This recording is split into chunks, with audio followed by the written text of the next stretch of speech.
Ces rites sont-ils en opposition avec la religion? Nous irons pas à pas. Hein. Je commence par Bertrand Tchenkam. Bertrand Tchenkam, de manière générale et surtout de manière très simple, qu'est-ce qu'on peut mettre dans un rite traditionnel, dans un rite africain, dans un rite ancestral? C'est quoi un rite traditionnel? Alors moi je considère un peu les rites comme un ensemble de rituels qui consistent à se connecter aux esprits supérieurs. Et je considère la religion comme en latin religare, relié à. On est relié à un dogme qui peut être considéré par certains comme des idéologies et par d'autres comme des utopies et des illusions. Donc la religion renvoie au dogme. Et Karl Marx, de Vérité et Mémoire, disait que la religion c'est l'opium du peuple. Donc c'est comme une drogue qu'on vous donne. Nietzsche disait que la religion c'est une forme de névrose pour l'humanité. Et les chrétiens vous diront par exemple que secte ne veut pas dire mauvais. Secte vient du latin sectare, division, regroupement. On peut se regrouper parce qu'on a une idéologie qui est positive ou négative. Donc secte veut dire regroupement. C'est l'idéologie qui est la religion. L'idéologie peut être polluée, oui ou non. Et d'aucuns vous diront que l'Église, ce n'est pas une bâtisse, c'est l'ensemble des chrétiens. C'est ceux qui pensent que Jésus serait mort sur la croix pour leur être utile. Par rapport à la question que vous avez posée, les rites traditionnels sont-ils opposés aux religions? Je dirais carrément non. Parce que quand je regarde un peu mes us et coutumes, j'ai l'impression que les Occidentaux ont carrément tout pillé en Afrique. Tout vient de l'Afrique. Tout vient de l'Afrique. Les religions occidentales ont tout copié dans nos us et coutumes, faut le dire. Moi, je prends par exemple le cas de l'Égypte. Vous savez que tout vient de l'Égypte. Si vous prenez par exemple les sceaux de la franc-maçonnerie, vous partez dans la ville de Washington, vous allez voir par exemple l'équerre et le compas qui sont entrecroisés. Voilà carrément les choses qu'on retrouve carrément dans la franc-maçonnerie. Dans nos us et coutumes, on avait aussi cela. Et ça sont des choses qu'on a découvertes au niveau de l'Égypte. Prenons le cas des pyramides. Vous voyez par exemple sur le billet d'un dollar, on a la pyramide. Mais la pyramide vient d'où? En Afrique. Ça veut dire que c'est africain. Quand vous partez par exemple dans la région de l'Ouest Cameroun, vous allez voir par exemple que nos huttes, pour ne pas dire nos maisons, sont construites avec des huttes. C'est-à-dire qu'on a carrément des trucs là qui sont comme des pyramides. Pour dire que la pyramide, elle est africaine, elle vient d'Égypte. Quand vous prenez le compas, que les francs-maçons appellent, qui symbolise un peu la vertu chez eux, compas, équerre et tout ça là, ça vient de l'Afrique. Vous savez, Pythagore a fait ses études en Égypte. Vous voyez par exemple le cas de... Ils sont nombreux qui ont fait leurs études en Égypte. On va chuter. Il y a une boisson qui est carrément célèbre. Bon, je ne vais pas citer cette boisson, mais sachez que tout vient de l'Afrique. Je prends par exemple le cas de la notabilité. Nous avons combien de notables? Quand on dit Fauveau, le chef des 9, il y a 9 notables, non? L'enfant fait combien de temps dans le ventre pour sortir? 9 mois dans le ventre. L'homme a combien d'orifices en lui? L'homme a 9 trous en lui, 9 orifices en lui. La neuvaine, c'est le chiffre 9, non? Donc c'est ça. Et en Afrique, on sait que Dieu, c'est une femme. C'est pour ça que chez nous, nous sommes dans une société matriarcale. Et même Dieu le sait. Dieu, c'est une femme, parce que la femme a 12 orifices. Certains rosicruciens vous diront que carrément c'est 12 degrés, mais Jésus avait combien d'apôtres? 12. Et par exemple, si vous prenez le cas des totems, dans la Bible on parle de totems, non? Nous avons les totems en Afrique. Le totem du Cameroun, c'est quoi? Le lion. Dans les villages, on a les totems pour surveiller nos contrées. Regardez la ville de Yaoundé.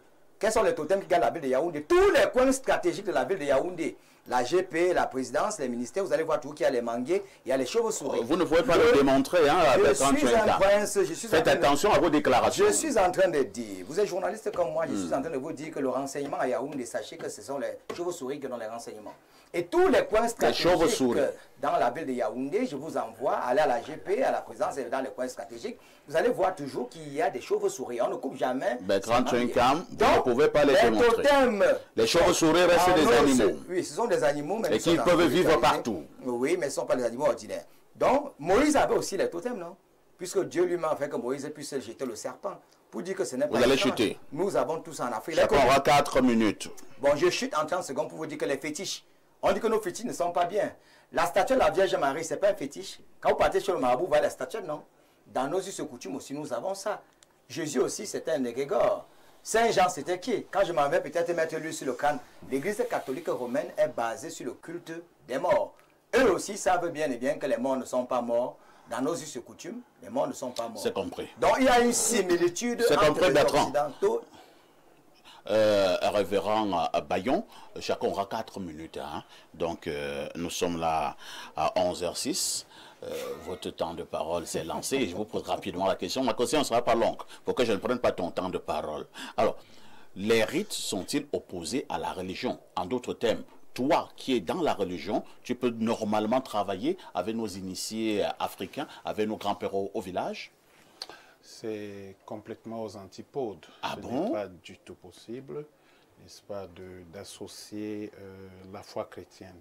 Peut-être qu'il faut que je recentre un certain nombre de choses dans la compréhension de l'Église. Quand je vois la plupart des gens, les traditionalistes, ils ont l'impression, ils ont toujours, comment je dis, ils se trompent sur la question de l'Église et la spiritualité chrétienne avec la religion catholique romaine. Je voudrais dire que l'Église, ce n'est pas une dénomination, ce n'est pas une chapelle, ce n'est pas un prêtre ou un pasteur. L'Église, c'est une communauté de personnes et qui ont pour Seigneur Jésus-Christ et qui sont ses disciples pour suivre ses enseignements. Parce qu'ils recherchent quelque chose de précis. Il ne s'agit pas de changer la terre, mais il s'agit de transformer le cœur des hommes. Parce que la terre a été donnée, c'est biblique, la terre a été donnée au Fils de l'homme, c'est-à-dire aux hommes. Mais ce n'est pas Dieu qui vient encore sur la terre pour la transformer, c'est les hommes. Mais parce qu'ils ont un mauvais cœur, parce que le cœur est donné à un ensemble de choses que les hommes apportent la destruction. Alors la parole de Dieu, Jésus vient réconcilier l'homme avec Dieu. Il ne s'agit pas de se mettre à faire les pratiques de ce monde-ci. Et la Bible est très claire là-dessus. Je vais vous lire, n'est-ce pas, quelques versets. Laissez-moi un peu... Allez-y. Oui, je veux vous lire un verset, n'est-ce pas, de la parole de Dieu qui nous parle un peu du monde et des religions traditionnelles. Il dit... Dans Marc, chapitre 7, versets 8 et 9, vous abandonnez le commandement de Dieu et vous observez les traditions des hommes. Vous rejetez fort bien le commandement de Dieu pour garder votre tradition. Un peu comme quoi Jésus donne ici un reproche de manquer la cible, les objectifs de ce à quoi ils sont envoyés pour servir à d'autres fins. Alors, je vous pose une préoccupation. Hein? Oui. Vous voulez lire un autre verset, mais répondez, s'il vous plaît, d'abord ma préoccupation. Jésus était un juif, c'est ça. Oui. Lorsque nous lisons la Bible, nous nous rendons également compte que Jésus a suivi toutes les initiations, mettez entre guillemets, à initiation, toute la vie juive. On est d'accord aussi? Oui. Ce n'était pas la tradition juive? Je veux dire qu'il faut pas faire l'amalgame de choses. Oui. C'est-à-dire, moi, je suis un bassard. Je suis fils de chef, je suis même à la chefferie, je suis petit-fils de chef. Donc, c'est pour dire que il y a un ensemble de choses qu'on appelle la tradition, c'est deux choses. C'est-à-dire la façon dont les gens vivent. C'est-à-dire mon père vivait, il s'habillait comme ça, il allait, il faisait ceci et cela. Et maintenant, il y a une deuxième partie dans la tradition qu'on appelle la mystique d'un peuple. Ce matin, nous parlons beaucoup plus de cette mystique. Voilà pourquoi nous parlons des rites. Voilà, c'est ça donc que je veux dire. C'est là qu'il y a opposition. Donc, à votre niveau, ce sont ces rites-là qui ne s'accommodent pas avec la religion. Tout à fait, parce que tout à fait, il a défini le mot religion, relié à. C'est-à-dire que la mystique a objectif de relier à, en sorte que nos incapacités en tant que... Alors, nous allons aller rapidement. Attendez, révérend. Je veux finir ma phrase. Nous nous relions à quelque chose pour que nos incapacités humaines soient comblées. La religion traditionnelle se relie à quelque chose et nous, en tant que chrétiens, nous nous relions à quelqu'un. Alors ma question est dans celle-ci. Lorsque parfois ici il y a des problèmes à Yaoundé, il est menacé dans son activité, il est menacé dans ses activités. Et si je pars au village, je rencontre un homme-là. Je salue d'abord les hommes-là de Mabarkona, les hommes-là au Kaletoga, très puissant et très mystique. Alors qui dit à ici, il faut venir au village. Il appelle les autres initiés, on m'amène à la rivière, on me verse de l'eau avec des herbes, des écorces, on coupe le poulet ou bien la chèvre, on me bénit et on me dit, ici quand tu pars là, on est ayop, ayop, ayop. Vous n'êtes pas d'accord avec ce genre de rituel? Ils font la même chose. Vous savez, Jésus a dit, vous ne savez pas ce que vous adorez, nous savons ce que nous adorons. Ça veut dire que nous apportons un discours aux gens et on les laisse face à des choix. je dirais jamais aux enfants du voisin d'observer la même discipline que je donne à mes enfants. Jésus donne un canevas à ses disciples. Voilà ce que vous ferez, voilà ce que vous ne ferez pas. Vous allez inviter ces gens à faire comme ça parce que c'est bien pour eux. Donc si cela veut dire que c'est pas bien. Écoutez-moi, il faut comprendre ce que je suis en train d'étayer.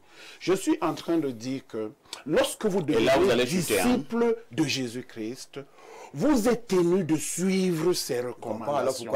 C'est là qu'il y a votre protection.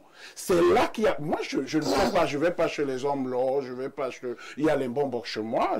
J'aurais pu être parce que je suis dans la lignée. Vous êtes fier de porter une robe?